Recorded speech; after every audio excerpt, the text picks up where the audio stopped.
Welcome back. మనం ఇంకొక డిస్కషన్లోకి వెళ్దాం. రాష్ట్రంలో రెవెన్యూ వ్యవహారం మీద కేసీఆర్ రోజుకు కొంత సీరియస్నెస్ పెంచుతున్నారు. ఆయన నిన్న మళ్ళీ ఒక కామెంట్ చేశారు. జిల్లాకు వస్తా, లెక్క తేలుస్తా, క్యాబినెట్తో పాటు వచ్చి క్యాంపులు పెడతానంటూ ఆయన కామెంట్ చేశారు. భూములు పంచాయతీలు సెటిల్ చేస్తా, దేశమే ఆశ్చర్యపోయేలా కొత్త రెవెన్యూ చట్టం తీసుకొస్తానంటూ ఆయన కామెంట్ చేసిన పరిస్థితి. దీనికి సంబంధించి వెంకటరెడ్డి గారు ఎట్లా చూస్తున్నారు? ఏంటి అసలు ఏ ఉద్దేశం ఏమై గారు 2014లో మనమంతా కూడా కేసీఆర్ గారి ఎన్నికల ప్రచార సభలను ఆ మాటలను చూసాం. మొన్న అసెంబ్లీలో చూసాం. ఈ రెండు ఇప్పుడు చూస్తున్నాం.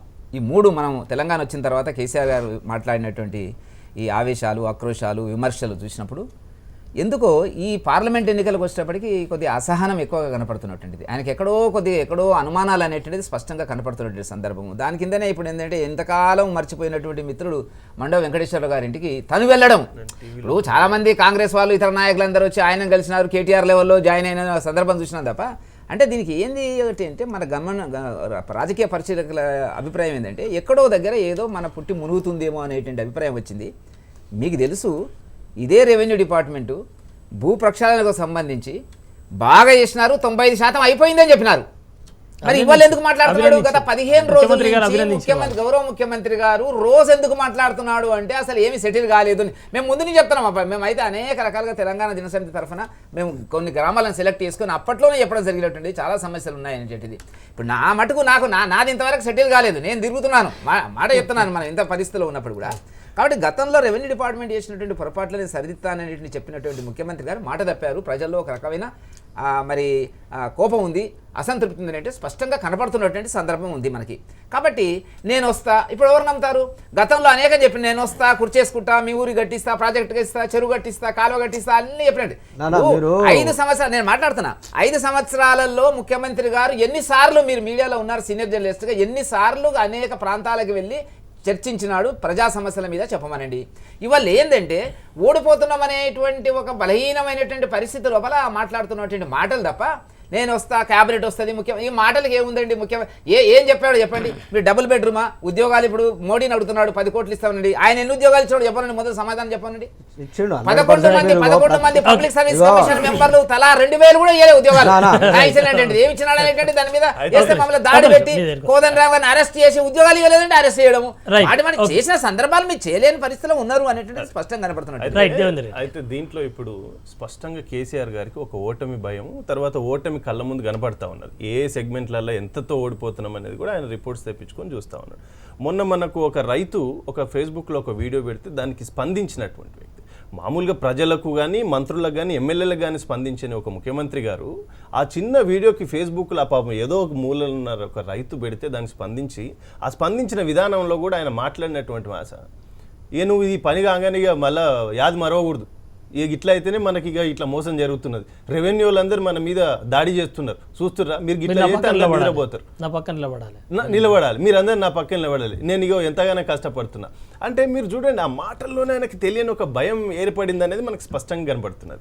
రెండవది, ఈరోజు ఇంత పెద్ద వ్యవస్థ 33 జిల్లాలు తయారు చేసి ఒక చిన్న రాష్ట్రం, మీరు 250 కిలోమీటర్ల నుంచి 300 కిలోమీటర్ల డిస్టెన్స్ ఉన్నటువంటి తెలంగాణ, మీరు ఇవాళ వచ్చినటువంటి రోడ్స్ కానీ, హై అండ్ వెహికల్స్ కానీ, లేకపోతే రైతులకు ఉన్నటువంటి ట్రాన్స్పోర్ట్ ఫెసిలిటీ కానీ, ఈరోజు హైదరాబాద్కు వచ్చి ఒక రైతు రెవెన్యూ పరంగా పని చేసుకొని పోవడానికి కూడా ఇబ్బంది లేనటువంటి పరిస్థితిలో కూడా ఇవాళ నువ్వు 33 జిల్లాలు చేసినావు.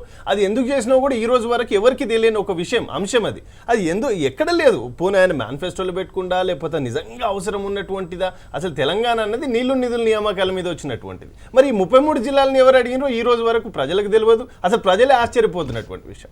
దాంట్లో ఈరోజు ఇంత పెద్ద వ్యవస్థని నువ్వు తయారు చేసిన తర్వాత ఒక ముఖ్యమంత్రి హోదాలో సిఎస్ని తీసుకొచ్చి, క్యాబినెట్ని తీసుకొచ్చి, నువ్వు ఇవాళ ఒక ముఖ్యమంత్రిగా నువ్వు పోయి రెవెన్యూ పని చేయడం ఏంది?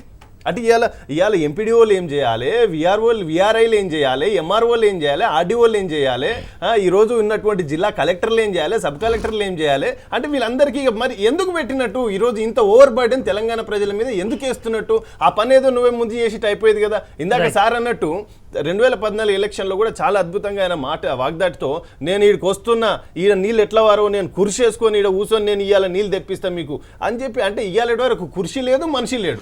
ఈ ఇంత దారుణమైనటువంటి పరిస్థితులు తెలంగాణ ప్రజల్ని ఇంకా మోసం చేయడానికి చేస్తే ఇది సహించినటువంటి విషయం. ప్రజలు చాలా అలర్ట్ అయిపోయినారు. రేపు వచ్చే ఎలక్షన్లో ఎట్లాంటి ఫలితాలు ఇవ్వాలో ప్రజలు చాలా సిద్ధంగా ఉన్నారు. రవికుమార్ గారు, కేసీఆర్ గారు మాటల మరాఠీ అందులో ఎవడు లేదు. గతంలో తెలంగాణలో పాత రోజుల్లో తుపాకీ రాముడు ఎట్లుండేదంటే చాలామంది తెలుసు. కానీ ఈ రోజు ఉన్నటువంటి జనరేషన్, అప్కమింగ్ జనరేషన్కి తుపాకీ రాముడు ఎవరు అంటే కేసీఆర్ గారిని ఉదాహరణ చూపించుకోవాల్సిన పరిస్థితి వస్తుంది. ఎందుకంటే ఈరోజు పాలమూరు జిల్లాలో చాలామందికి తెలుసు. పాలమూరు ప్రాజెక్టు గురించి స్వయంగా కేసీఆర్ గారు పాలమూరు సభలో కూడా చెప్పిండు. కుర్చేసుకొని కూర్చొని నేను పాలమూరు ప్రాజెక్టు ఉన్నది. మొన్న లాస్ట్ అసెంబ్లీ ఎలక్షన్లలో కావచ్చు, లేకపోతే ఇప్పుడు కూడా మా ఫ్రెండ్స్కి ఎవరికన్నా ఫోన్ చేసి కేసీఆర్ గారు వస్తున్నట్టే కుర్చీ తీసుకొని పోతున్నా నేను అని వ్యంగ్యంగా మాట్లాడుతున్నట్టు సందర్భం ఉంది. అదేవిధంగా రెవెన్యూ విషయంలో చాలా సందర్భాలు ఆయన అప్రిషియేట్ చేసిండు. వాళ్ళందరినీ కూడా నెత్తి మీద ఎక్కించుకొని మాట్లాడిండు. ఎవరు కాదనట్లేదు. డిజిటలైజేషన్ చేయాలని చెప్పేసి కేంద్ర ప్రభుత్వం 250 కోట్లు ఈ రాష్ట్ర ప్రభుత్వానికి ఇచ్చింది. రెవెన్యూ రికార్డులన్నిటిని కూడా డిజిటలైజేషన్ చేసి పక్కా ఆస్తికి వారసునిగా ప్రకటించాలి. ఎవరైతే రైతులరో వాళ్ళకి ఆస్తి విషయంలో స్పష్టత ఉండాలని చెప్పింది. కాబట్టి ఒకవేళ రెవెన్యూలో సంస్కరణలు తీసుకొస్తా అంటే మేము స్వాగతించడానికి ఎప్పుడు కూడా సిద్ధమే. కానీ మనకు తెలుసు సకల జనుల సర్వే అని కేసీఆర్ గారు ప్రభుత్వం వచ్చిన తర్వాత సమగ్ర కుటుంబ సర్వే మొత్తం విదేశాలలో ఉన్న వాళ్ళు కూడా రావాలి. ఒకవేళ రాకపోతే మీరు బతికినట్టే లేరు అని చెప్పేసిండు. దాని యొక్క ఫలితం ఏంది? లేకపోతే నిన్నగాక మన ధరణి యొక్క ప్రాజెక్టు, ధరణి యొక్క పాస్ పుస్తకాల విషయంలో చేసిండు. ఈ రోజుకు చాలా మంది ధరణి కారణంగా ఎంతమంది అస్తవ్యస్తంగా వాళ్ళ యొక్క సమస్యలు ఎదుర్కొంటారో తెలుసు. కాబట్టి ఏదో అభూత కల్పన సృష్టిస్తా అని చెప్పి ప్రజల్ని మభ్యపెట్టడానికి ప్రకటన చేయాల్సిన అవసరం లేదు. ఓటమి అనేటువంటి అభద్రత ఆవహించింది కేసీఆర్ గారికి స్పష్టమవుతా ఉంది. రైట్. రవికుమార్, బాలు గారు, 100% కేసీఆర్ గారు అన్ని జిల్లాలకు పోయి కూడా రెవెన్యూ సంబంధించిన సమస్యలు పరిష్కరించడానికి సిద్ధంగా ఉన్నాడు. గతంలో ఉన్నటువంటి భూములలో అనేక కాలాలు పాస్బుక్లు ఇష్యూ చేసేసి ఇలా కొత్త పాస్బుక్లు ఇష్యూ చేసి ఇలా రైతులంతా కూడా రెవెన్యూ సంబంధించిన రైతులంతా కూడా గత ప్రభుత్వాలలో కాంగ్రెస్ ప్రభుత్వం కాదు, గత ప్రభుత్వంలో రైతులంతా భూములు అమ్ముకున్నారు. ఇలా రైతే రాజు కావాలని చెప్పేసి రైతుకు సంబంధించినటువంటి అనేక స్కీములు కూడా పెట్టడం జరిగింది. ఇలా అదే ఉద్దేశంలో రెవెన్యూకి సంబంధించిన రికార్డులన్నీ కూడా మార్చడానికి అన్ని జిల్లాలకు వెళ్ళి మార్చిన కారణంగా ఎన్ని రకాల సమస్యలు నేను చెప్తాను. ఎగ్జాంపుల్ చెప్తాను. ఈ రోజు మీరు మాట్లాడినాక మీరు మాట్లాడి మేము ఏమనలేదు. మీరు చాలా మాట్లాడారు. సరే, తుపాకీ రావడం ఇవన్నీ అన్నా కూడా ఇలా ప్రజలు కేసీఆర్ వైపు ఉన్నారు కాబట్టి ఇలా ప్రజలంతా కేసీఆర్కి ఓటేసి కేసీఆర్ పెట్టే అభ్యర్థులంతా కూడా గెలిపించుకోవడం గత అసెంబ్లీ ఎలక్షన్లో చూసినాం. ఇలా కేసీఆర్కి ఎక్కడ కూడా ఓటమి భయం లేదు. ఇలా కేసీఆర్ ఓట్ల గురించి ఏం రాజకీయాలు చేస్తలేడు. తెలంగాణ రాష్ట్రం సాధించడానికి కూడా తన ప్రాణాన్ని కూడా ప్రాణంగా పెట్టి పార్టీని పెట్టి కూడా ఇలా సుమారుగా పోరాటం చేసి సరే అందరినీ కలుపుకపోయి తెలంగాణ రాష్ట్రం సాధించుకున్న సందర్భంలో కూడా గత ప్రభుత్వంలో కూడా పెట్టినటువంటి అనేక సంక్షేమ పథకాలు కూడా కొంతవరకు ఇంప్లిమెంటేషన్ చేసుకుని రెండోసారి మళ్ళీ గవర్నమెంట్ వచ్చినా కూడా రెవెన్యూ సంబంధించినటువంటి భూములపైన ప్రక్షాళన జరగాలని ఇలా గిరిజనులకు సంబంధించినటువంటి పోడు భూములు ఎందుకంటే గతంలో గిరిజనులు ఇవాళ ఎక్కడైతే ఆదివాసులకు సంబంధించినటువంటి భూములు గత ప్రభుత్వాల నుంచి అవి అట్లే ఉన్నాయి కాబట్టి వాటన్నిటిని కూడా ఈ ప్రభుత్వం వచ్చినాక ప్రక్షాళన చేస్తారని చెప్పేసి కూడా అనేక సభలలో చెప్పడం జరిగింది. వాటిని దృష్టిలో పెట్టుకొని ఎక్కడికైనా ఇప్పుడు అన్ని జిల్లాలు బ్రదర్ చెప్పినట్టు కూడా ఇలా ప్రజలు సంక్షేమంగా ప్రజా పరిపాలన జరగాలంటే ప్రజలకు అనుకూలంగా ఉండాలనేసి ఇలా జిల్లాలు కూడా ఏర్పాటు చేసుకోవడం జరిగింది. ఇలా గతంలో ఉన్నటువంటి మహబూబ్నగర్ జిల్లాకు మీకు తెలుసు, మహబూబ్నగర్ జిల్లా హెడ్ క్వార్టర్ ఒక దగ్గర ఉన్నట్టయితే మహబూబ్నగర్ రేడియేషన్ మీకు తెలుసు, జిల్లా హెడ్ క్వార్టర్ కూడా ఎంతోమంది పోలేని పరిస్థితి. ఇలా నల్గొండ జిల్లా అయితే నల్గొండ జిల్లాకు బార్డర్కి వెళ్ళి నల్గొండ ఇలా ప్రజలకు అనుకూలంగా జిల్లా హెడ్ క్వార్టర్లు ఏర్పాటు చేసుకోవాలి. అదేవిధంగా మనకు జిల్లా హెడ్ క్వార్టర్ ఏర్పాటు చేసుకున్న సందర్భంలో కూడా మనము అవసరాన్ని బట్టి కూడా మన ఎంప్లాయ్మెంట్ కూడా పెంచుకోవచ్చు అని చెప్పేసి కూడా అనేక శాఖలను విస్తరించుకున్న. అది కాదు బాలు గారు, ఇక్కడ చెప్తుంది ఏంటంటే గత 5 సంవత్సరాలు పాలన చేసింది టీఆర్ఎస్. గత 6 నెలల క్రింద అద్భుతమైన పని చేశారు రెవెన్యూ సిబ్బంది. వాళ్ళు చేసిన పని వల్ల ఇవాళ మొత్తం భూ రికార్డులన్నీ ప్రక్షాళన అయిపోయినాయని చెప్పి అభినందించారు. ఇవాళ మళ్ళీ వచ్చి రెవెన్యూ సిస్టమ్ కష్టపడిపోయింది, వేస్ట్ ఉంది, పడేయాలి అని చెప్పంటే ఎవరు ఫెయిల్యూర్? అది లేదు. కొత్త పాస్బుక్ ఇప్పుడు సారే ఇప్పుడు కొన్ని ఎక్కడెక్కడ సమస్యలు ఉన్న కాడ వాటిని మళ్ళీ ప్రక్షాళన చేసి కూడా స్వయంగా నేనే వచ్చి కూడా గతంలో కానీ ఏదైనా సమస్యలు ఉంటే స్వయంగా నేనే వచ్చి వాటిని కూడా పరిశీలిస్తాను. ఇప్పుడు సార్ చెప్పాడు, సార్ పరిష్కారం కాలేదని చెప్పాడు. గతంలో ఇప్పుడు మనం ఒక భూ ప్రక్షాళన చేసినప్పుడు పాస్బుక్లు ఇష్యూ చేసుకున్నాం. పాస్బుక్లు గతంలో అన్ని కాలాలు ఉంటుండే, 100 చిల్లర కాలాలు ఉంటుండే. ఇలా ఏది పాస్బుక్ సంబంధించినటువంటి దాని మీద ఏంది రైతు కౌలుదార్ అని Yes, చెప్పేసి yes. మరి కౌలుదార చట్టం నేను మాట్లాడితే ఈ దేశంలో కౌలుదార చట్టం ఉందా లేదా ఈ రాష్ట్రంలో కౌలుదార తీసేసినవా చెప్పు అదొకటి అది నేను దాని గురించి దాని మీద మాట్లాడతాను clarity లేదు అసలు ఇప్పుడు కౌలుదారు అనేటువంటి మీరు ముఖ్యమంత్రి గారు ఏమంటున్నారు ప్రధాన చీఫ్ సెక్రటరీతో సహా మొత్తం వెళ్ళి పరిష్కరిస్తానేటువంటి దానికి ముందు గత 5 సంవత్సరాల లోపల మీరు ఎవరికి ఇచ్చినారు మీరు రెవెన్యూ శాఖను పాపం హైదరాబాద్లో పుట్టి పెరిగిన భూముల గురించి సరిగ్గా తెలియనటువంటి మహమూద్ అలీ గారికి ఇచ్చినారు ఇప్పుడు మీ దగ్గర పెట్టుకున్నారు ముందు మీరు ఆ శాఖను మంత్రికి ఇచ్చి దాన్ని చూడమనండి మీ రెవెన్యూ సిబ్బంది ఏమంటున్నారు అసోసియేషన్ వాళ్ళు మీరు చూసినారు కదా బలరాం గారు అసలు ముఖ్యమంత్రి గారు నేను కలవడానికి మాకు ఇబ్బంది ఉంది రెవెన్యూ మంత్రి ఒకడు ఉంటే మేము మా సమస్యలు ఏం చెప్పుకునే పరిస్థితికి వెళ్ళిన తర్వాత మీరు ఇంకా ఊరికి వెళ్ళి నేను కూర్చొని కుర్చేసుకొని నేను చేస్తా మంత్రులు ఉంటున్నాయంటే అని చెప్తే వాళ్ళు నమ్ముతారా చెప్పండి మీరు ఎందుకు వెళ్ళే ఇప్పటివరకు ఎందుకు వెళ్ళే రెవెన్యూ శాఖను ఒక మంత్రికి ఎందుకు ఇవ్వలేదు ఇవ్వలేకపోయినారు మీరు పెట్టుకున్నారు దేవేంద్ర గారు ఎందుకు నమ్మరు ఒక ముఖ్యమంత్రిగా తన స్వయాగా ఒక గ్రామ పంచాయతీకి వెళ్ళి అక్కడ ఏమైనా ఏంది భూమికి సంబంధించినటువంటి ఏదైనా ఇబ్బందులు ఉంటే ఎవరు కలవాలి ముఖ్యమంత్రి గారిని లేదు, ఎందుకు వెళ్ళలేదు? ఎవరు కలిసే అవకాశం ఉంది ఓ రైతు ఇప్పుడు నాలాంటి కలిసే భరిస్తుందా నాలాంటి ముఖ్యమంత్రి గారు కలిసే భరిస్తుందా ఎందుకు ఇవన్నీ చెప్తారు సమస్యలు ఉన్నాయి, చాలా ఉన్నాయి. ఇప్పుడు రైతులు కలవండి రైతులంతా కూడా రైతులు ఎక్కడ కలుస్తున్నారు? సంతోషంగా ఉన్నారా చెప్పండి. ఓకే. ఇప్పుడు రైతు కలిసిన దేవేంద్ర గారు రైతు కలిసిన సమస్యకు పరిష్కారం ఏంట బలరాం రైతులు గారు, పెట్టే సంక్షేమ పథకాలు ఈ అనేటువంటి రోజు ఒక ఎంపీ ముఖ్యమంత్రి గారిని కలిసే పరిస్థితి లేక మీరు మొన్న చూసినారు ఏమన్నా తప్పు మీరు ఎంపీ కలిసి జితేందర్ రెడ్డి కూడా అదే పరిస్థితి. బయటకు వచ్చినటువంటి వార్తలు ఇప్పుడు మీరు మాట్లాడేట్టు ఇప్పుడు ఏదో పార్టీకి సంబంధించినటువంటి ఎంపీలకు ముఖ్యమంత్రి కలవడం ఎమ్మెల్యేలకు ముఖ్యమంత్రి ఎందుకు కలవడండి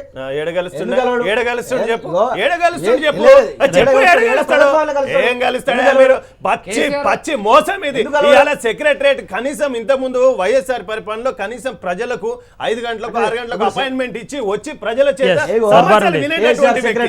ఈ రోజు ఎంతమంది ప్రజలకు నచ్చిన ఎంతమంది ప్రజల్ని కలిసి రికార్డు ఇవ్వమనండి. ఎంతమంది ప్రజల్ని కలిసి రికార్డు బయట పెట్టమనండి చూద్దాం. ఒక ఎంపీని ఒక మంత్రిని ఒక ఎమ్మెల్యేని కూడా కలిసే పరిస్థితి ఈ రోజు ముఖ్యమంత్రి గారు కల్పిస్తలేదు. సామాన్యులు కూడా కలుస్తున్నారు. ఒక రైతు ఎందుకు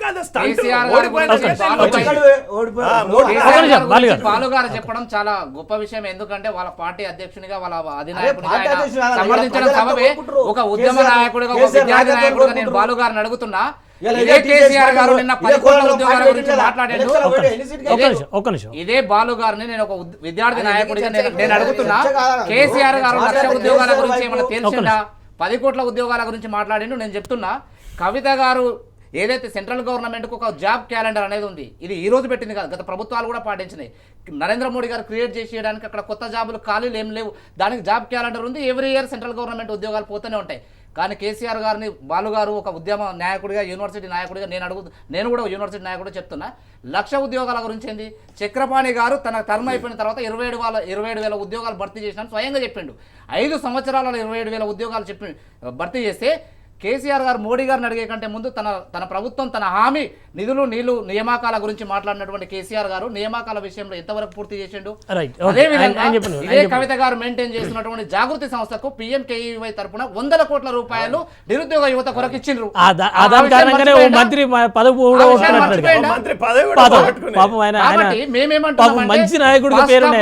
ఆయన గారు 1,00,000 ఉద్యోగాల గురించి విద్యార్థులు ప్రాణ త్యాగాలు చేసి ఈ రాష్ట్రాన్ని సాధించిండ్రు. ఆ ఉద్యోగాల గురించి ఇదే బాలు గారు మాట్లాడగలుగుతారా, అడగగలుగుతారా? మీకు తెలుసు కొత్త రాష్ట్రం తెలంగాణలో ఏర్పడే కొత్త రాష్ట్రం అని చెప్పేసి కూడా అందరికీ తెలుసు. ఉద్యోగాల విషయాలకు వచ్చే వరకు మీరు అన్నట్టు 27,000 29,000 కాదు 40,000 చిల్లర కూడా ఉద్యోగాలు భర్తీ చేయడం జరిగింది. ఇప్పటికి కూడా కొన్ని నోటిఫికేషన్లు వచ్చి కూడా ఉన్నాయి. కానిస్టేబుల్ కావచ్చు, ఇలా పీజీటీ కావచ్చు, టీజీటీ కావచ్చు. వీళ్ళు ఇదే గురుకులాలలో ఇలా నవీన్ గారు కూడా నిన్న మాట్లాడినటువంటి ఈ రోజు దౌర్భాగ్యం బాలు గారు ఒక్కటే విషయము 5 ఏళ్లలో ఒక్క డిఎస్సీ ఇవ్వలేదండి. అదే ఆంధ్రప్రదేశ్ లో 2 డిఎస్సీలు పూర్తి అయిపోయినాయి, నియామకాలు అయిపోయినాయి. ఇక్కడ ఒక డిఎస్సీ ఆయన టీచర్లు ఉద్యోగాలు చేసిన ఉద్యోగులు ఉద్యోగాలు చేసిన ఉద్యమాలు చేసిన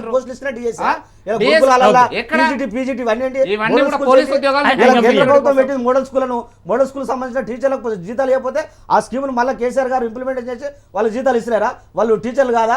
అంటే డిఎస్ వేసినా కేవలం డిఎస్ అంటే ఏంది ఉపాధ్యాయ పోస్టులు వేసినట్ట.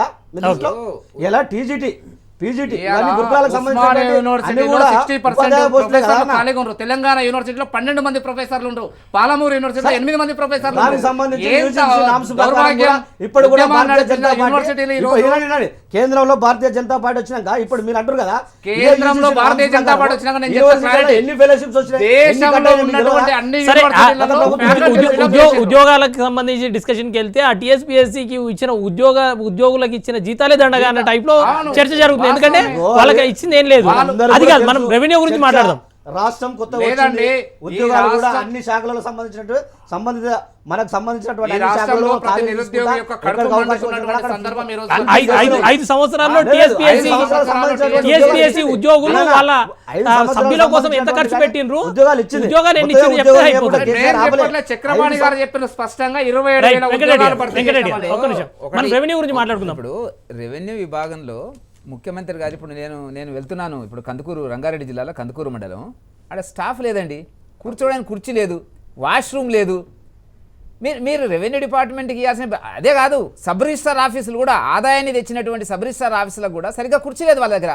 విజిటర్ వెళ్తే కూర్చునేటువంటి పరిస్థితి లేదు. కానీ ఈ రోజు ఒక్క నిమిషం, ఒక్క నిమిషం. ఇప్పుడు సీఎం గారు చెప్తున్న మాట, ఒక్క నిమిషం. సార్ చెప్పినప్పుడు ఇంత ముందు గతంలో కూడా గత ప్రభుత్వాలలో కూడా సబ్ రిజిస్టర్ ఆఫీసులకు ఎక్కడ కూడా పక్కా బిల్డింగ్ లేదు. కేసీఆర్ టీఆర్ఎస్ ప్రభుత్వం వచ్చినాక అక్కడ భూములకు శంకుస్థాపన చేసింది. మీరు తెలుసుకోండి. మీరు ఉద్ధరిస్తారనే మీరు ఉద్ధరిస్తారు అట్లా కాదు, అట్లా కాదు. గత ప్రభుత్వాలు ఇంకోటి గుర్తు గత చేస్తా, బిల్డింగ్ లేని ఇంకోటి గుర్తు చేస్తా. గత అసలు ప్రభుత్వాల- సబ్ రిజిస్టర్ల వ్యవస్థ ఏందా, ఇదంతా చెత్తగా ఉంది, నేను దాన్ని రెవెన్యూలో తీసేస్తా కలుపుతా అన్నాడు. అన్నాడు. ఇప్పుడు రెవెన్యూ ఏందా, ఇదంతా చెత్తగా ఉంది, రెవెన్యూ తీసేస్తా అంటుంది. ఏంది అసలు? ఆయనకి ఏంటంటే ఒకటి బలరాం గారు ఆలోచన విధానం వచ్చినప్పుడు implementation చేసుకోవాలి. చదువుకున్నోళ్ళు పేపర్ చదువుతాడు, టీవీ చూస్తాడు, వీళ్ళంతా మేధావులంతా కూడా నాకు వ్యతిరేకంగా పనిచేస్తున్నారు. కాబట్టి ఆ దాడిని రెవెన్యూ డిపార్ట్మెంట్ మీద ఇతరతరగానే మొన్న జరిగిన ఎమ్మెల్సీ ఎలక్షన్ లో ఆయనకు స్పష్టంగా కనపడ్డది ఏంటంటే ఇది చాలా ప్రమాదకరమైన పరిస్థితి. Right. ఏ సమాజంలో అయినా తెలంగాణ సమాజంలో మేధావులు మొదలు మేల్కొంటారు, ఆ తర్వాత మామూలు ప్రజలు చేస్తారు. ఉద్యమం కూడా అట్లే నడిచింది. ఆ Right. పరిస్థితి రేపు ఎక్కడ ఏర్పడుతుంది అనేటువంటి పద్ధతిలో ఆయన ఉన్నట్టు రైట్, మనం క్లోజ్ చేయాలి. దేవేందర్ గారు, final గా. మెయిన్ గా అదే భయంతో ఈ రోజు మీరు మొన్న చూసి ఆల్రెడీ 3 ఎమ్మెల్సీలు గెలవడంతో 3 టైర్లు ఊడిపోయినాయి కార్కి. ఇవాళ ఎట్లా దాన్ని కాపాడుకోవాలనే పరిస్థితిలో ఒకటైతే టోటల్ ఈ రోజు రెవెన్యూ వ్యవస్థనే ఆయన ఈ రోజు కౌంటర్ చేయడము, రెవెన్యూ వ్యవస్థ మీద మాట్లాడడం అనేది దీనిలో ఒక హిడెన్ ఎజెండా ఉన్నది. ఈ రోజు నువ్వు ఇన్ని సమస్యలు లేవా, ఇంకా వేరే సమస్యలు లేవా? కానీ వాస్తవంగా చూసుకుంటే రెవెన్యూ రికార్డ్స్ లో అంత గందరగోళం అయితే ఉంటుంది. దాన్ని ఏదో సెట్ చేసే ప్రయత్నం చేస్తున్నా అని చెప్పినప్పుడు ఆయన్ని అయిపోయిందన్నాడు కదా, అయిపోయిందన్నాడు. నీకు ధరణి లాంటి వెబ్సైట్ తీసుకొస్తున్నా యావత్ దేశానికి ఏదో ఒక ఆదర్శం, తెలంగాణ రాష్ట్రానికి అసలు మొత్తం ఏదో దిక్సూచి దేశానికి అని చెప్పినటువంటి ముఖ్యమంత్రి గారు మరి ఈ రోజు దాన్ని ఇంకా ఇది వ్యవస్థ నీరుగారిపోతుంది, రెవెన్యూ వ్యవస్థ నీరుగారిపోతుంది, రెవెన్యూ వ్యవస్థ కుంటుబడిందని చెప్పి మళ్ళీ ఆయననే చెప్పడం అనేది చాలా దారుణం. కొండ నాలుకకు మందేసి ఉన్న నాలుక ఊడిందన్నట్లుగా చాలా మంది భూములు కొన్నోళ్ళందరూ కూడా ధరణి పేరు మీద మళ్ళీ పాతోల పేర్లు వచ్చిన కారణంగా ఆఫీసుల చుట్టూ తిరుగుతున్నారు. చాలా మంది కూడా అప్పులు చేసుకుని ఆత్మహత్యలను ఆశ్రయిస్తున్నారు. ఫస్ట్ ఆ రికార్డులని సెట్ చేసేటువంటి పనిలో అధికారులకు స్వేచ్ఛనిస్తే చాలా బాగుంటుంది. Right, okay. బాలు గారు, మీరు చెప్పినట్టు 100% గతంలో కూడా జరిగింది. రెవెన్యూ ప్రక్షాళన జరిగా కొత్త పాస్బుక్లు కూడా ఇష్యూ చేశారు. ఎక్కడైతే ఇంకా కుంటుపడిపోయినాయో మీకు సంబంధించినటువంటి గిరిజనులకు సంబంధించినటువంటి ఏవైతే పోడు భూములు ఉన్నాయో వాటి అన్నింటిని కూడా ప్రక్షాళన చేస్తున్నది ఒకటి. రెండోది, మాటికి గతంలో జరిగిన ఎలక్షన్లు, మొన్న జరిగినటువంటి ఎమ్మెల్సీ ఎలక్షన్లకు పోల్చకండి. మొన్న జరిగిన ఎమ్మెల్సీ ఎలక్షన్లు ఎక్కడ కూడా పార్టీ గుర్తు మీద పోటీ చేయలేదు, పార్టీ ఎక్కడ కూడా బలపరచలేదు.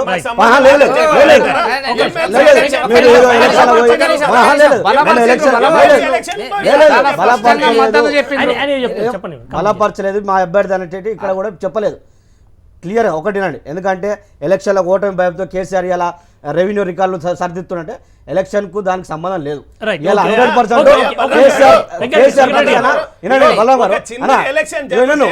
పంచాయతీ ఎలక్షన్ జరిగితే కూడా ఎమ్మెల్యే పోయి కూర్చొని ప్రచారం చేస్తున్నట్టు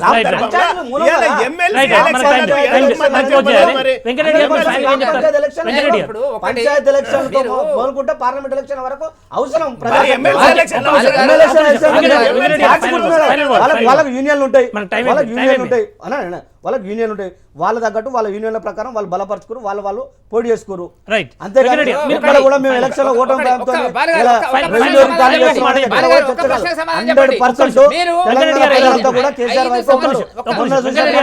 అసెంబ్లీ ఎలక్షన్ లో మీకు ఆ రిజల్ట్ వచ్చినాక ప్రజాసంఖ్యలో పోయి పోటీ గెలవండి. జరుగుతున్నాయి పార్లమెంట్ ఎలక్షన్ జరుగుతున్నాయి, పార్లమెంట్ ఎలక్షన్ ఎన్ని గెలుస్తున్నారు? శుభాకాంక్షలు చెప్తున్నాము, కంగ్రాట్స్ చేస్తున్నాము, అది వేరే సంగతి. కానీ మీరు మీ వెంట 5 సంవత్సరాల నుంచి కాలికి బల్బం కట్టుకొని పాతూరు సుధాకర్ రెడ్డి గారు అనేక ఛానళ్ళలో మిమ్మల్ని మోసినటువంటి వ్యక్తిని ఇవాళ అధికారపూర్వకమైన కారులో ఆయన అనేక ఛానళ్లకు రాజనీతి తో సాగుతున్న వ్యక్తి ఇలా మా వ్యక్తి కాదు అని చెప్పుకునే సంస్కృతి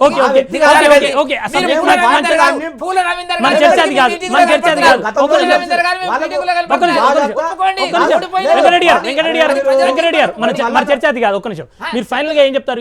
ఈ రెవెన్యూ ప్రక్షాళన ఎవరికి లాభం చేయబోతుంది? ల్యాండ్ కమిషనర్ ఉంటది, ఇంతవరకు దాని ఫంక్షన్ లేదు. రైట్. గౌరవ ముఖ్యమంత్రి గారు వెంటనే తన వద్ద ఉన్నటువంటి రెవెన్యూ శాఖను ఒక మంచి బాధ్యత కలిగినటువంటి గుర్తింపు ఉన్నటువంటి వ్యక్తికి ఇస్తే సగం సమస్యలు సెటిల్ అవుతాయి. నీ దగ్గర పెట్టుకొని 40 ఫైల్ నీ దగ్గర రావాలి. ఏ ఫైల్ క్లియర్ చేస్తా వాడికి అర్థమైతే లేదు. ఒక మాట చెప్పండి మీరు. రెవెన్యూ వ్యవస్థ బాగుందని మెచ్చుకున్న తను ఈ రోజు నీరుగారుతుందని చెప్పడం అనేది చాలా హాస్యాస్పదము. ఆయన ఓటమికి కారణంగా మేము దీన్ని భావిస్తున్నాము. ఇది ఇంకొకసారి రిపీట్ కాకుండా ఈరోజు రెవెన్యూ వ్యవస్థని బలపరిచి ప్రజలకు న్యాయం చేయాల్సినటువంటి అవసరం ఎంతైనా ఉంది. కేసీఆర్ కళ్ళల్లో, కేసీఆర్ గుండెల్లో ఓటమి స్పష్టంగా కనబడుతున్నది. రవికుమార్ గారు ఫైనల్ గా ఒక మాట చెప్పండి. రెవెన్యూ వ్యవస్థ, రెవెన్యూ ఉద్యోగులకు ఫస్ట్ స్వేచ్ఛనిచ్చేసి వాళ్ళ పనిలో వాళ్ళ నిమగ్నం అయ్యే విధంగా చేస్తే బాగుంటుంది. తన వద్ద ఉన్నటువంటి మంత్రిని ఏదైతే ఉందో మంత్రిత్వ శాఖ, దాన్ని ఇమీడియట్గా వాళ్ళ మంత్రిమండలిలో ఎవరికైనా అలాట్ చేయొచ్చు, కొత్త మంత్రికైనా ఇవ్వచ్చు, ఇచ్చి ఆ విధంగా దానికి ఒక ఇండివిజువాలిటీ క్రియేట్ చేస్తే బాగుంటుందని నేను భావిస్తున్నాను. రైట్. బాలుగారు మీరు ఫైనల్గా ఒక మాట చెప్పండి. రెవెన్యూ విషయంలో మన బ్రదర్స్ చెప్పినట్టు కూడా గతంలో జరిగినటువంటి రెవెన్యూ ప్రక్షాళన జరిగింది. పాస్బుక్లు ఇష్యూ చేసారు, కొత్త పాస్బుక్లు వచ్చినాయి. ఇప్పుడు కూడా ఎక్కడైతే ప్రాబ్లమ్స్ ఉంటాయో వాటి అన్నింటినీ కూడా మరొకసారి కూడా ప్రక్షాళన చేయడానికి కేసీఆర్ గారు తీసుకున్న నిర్ణయాన్ని హర్షం వ్యక్తం చేస్తున్నాం. మేము 100% తెలంగాణ ప్రజలంతా కేసీఆర్ గారు ఏ నిర్ణయం తీసుకున్నా కూడా కేసీఆర్ వైపే ఉన్నారు. ఇలా దేశంలో జరుగుతున్నటువంటి పార్లమెంట్ ఎలక్షన్లో కూడా కేసీఆర్ పెట్టినటువంటి 16 మంది అభ్యర్థులు కూడా 100% ఓటేసి కూడా 16 ఏది ఏమైనా రాష్ట్రంలో రెవెన్యూ ప్రక్షాళన పేరుతో ఒక భారీ చర్చకు సీఎం కేసీఆర్ చర్చకు తెరతీసిన పరిస్థితి స్పష్టంగా కనిపిస్తుంది. అయితే అది పేద ప్రజలకు, రాష్ట్రంలో ఉన్న ప్రజలకు మంచి చేసే విధంగా ఉంటే ఆహ్వానించాల్సిందే. కానీ ఆ దాని వెనకాల వేరే వ్యూహాలు ఏమైనా ఉంటే మాత్రం ఆపాల్సిన అవసరం ఉంది అన్నది ప్రతిపక్ష పార్టీల నుంచి వస్తున్న వాదన. ఇది ఇవాళ డిస్కషన్. డిబేట్లో పార్టిసిపేట్ చేసిన తూత్పల్లి రవికుమార్ గారు, వెంకటరెడ్డి గారు, నంగి దేవేందర్ రెడ్డి గారు, తుంగబాలు గారు, అందరికీ ధన్యవాదాలు. ఇది ఇవాల్టి న్యూస్ రివ్యూ. మరికొన్ని అంశాలతో రేపు కలుద్దాం. Stay tuned.